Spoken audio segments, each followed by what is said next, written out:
bitchin'.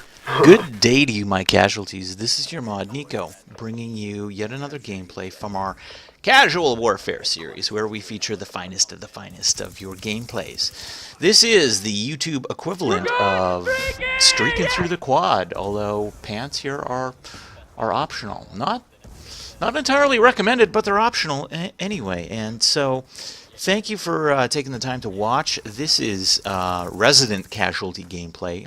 Provided generously from our good long-time casualty friend VanisherK. Vanisher, thanks so much for letting me use this. Van told me, "Hey, do what you want with it." So I'm taking that to heart, and I'm doing exactly that. So this is Nuke on Nuketown, and that sounds American, doesn't it? It's Nuke on Nuketown. That sounds like you'd see on a Super Bowl commercial. I want bring in the marketers. I want this commercial made now. Stat, do it. I want Angela Lansbury and George Clooney. Go, do it. No, maybe for our next video, I'll see what I can do. So yeah, I'm watching this video here with Van, watching him rush, watching him build up his streaks, and and I started thinking a little bit. I had a thought, and I want to share that thought with you now. I should put like piano music in the background. This is Deep Thoughts with Nico. Well, and the thought is this: as I was watching the gameplay with Van, I was interrupted by my 13-year-old daughter. Now, as you know, I'm a dad. I've got a wife and 3 kids, a family guy, right? And I'm an old guy. Yeah, Reddit casual for old men. I'll put the link in the description for you down at the bottom. And so yeah, she interrupts me while I'm watching with Van, and she asks, can I watch Dance Moms on demand? And on demand, I started thinking about this a little bit about, well, yeah, okay, do the dishes first, and then you can watch your on demand. And she got all pissed off because she wanted to satiate her need to watch poor quality TV immediately. And I started thinking about this a little bit, how we have this culture now of instant gratification, how any want that you have is almost immediately satisfied with the advancement of technology.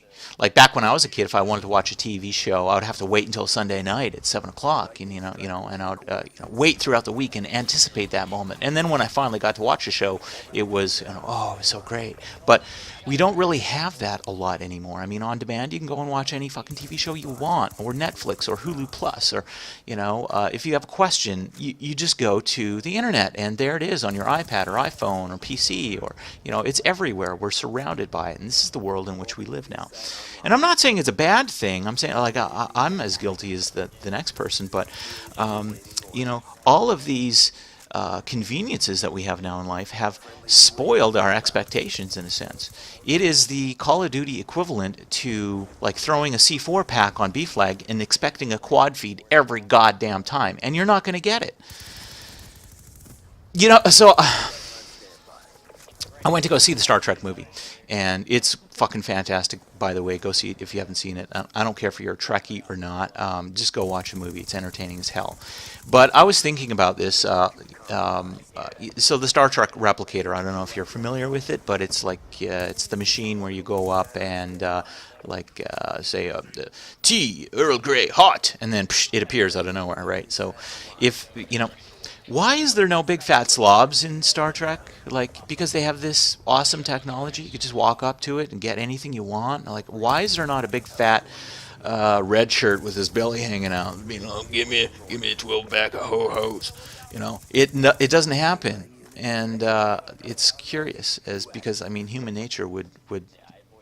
Okay, so if they had that technology today, I guarantee you that the replicator would be surrounded by a bunch of sugar-filled kids eating licorice and stuffed full of cotton candy, and probably a couple of dead bodies hanging around there too, because we would eat ourselves to death. I'm pretty convinced of that. So this is the culture of instant gratification, and I think that we've forgotten in a lot of the senses to work towards something, to wait for something, to anticipate, to give yourself the opportunity to to really savor the flavor of something instead of just immediately having a want and satisfying it.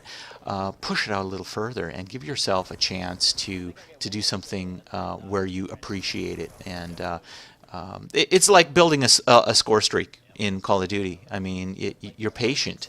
You have to play aggressively but defensively at times in order to get up to the VSAT or the dogs are swarm or whatever you're going for, and life is no different. So next time you're faced with the chance of immediately I have this want. Give yourself a few minutes and put it off and think about it. Do I really need? Do I really want this? And how much do I want it? And keep moving.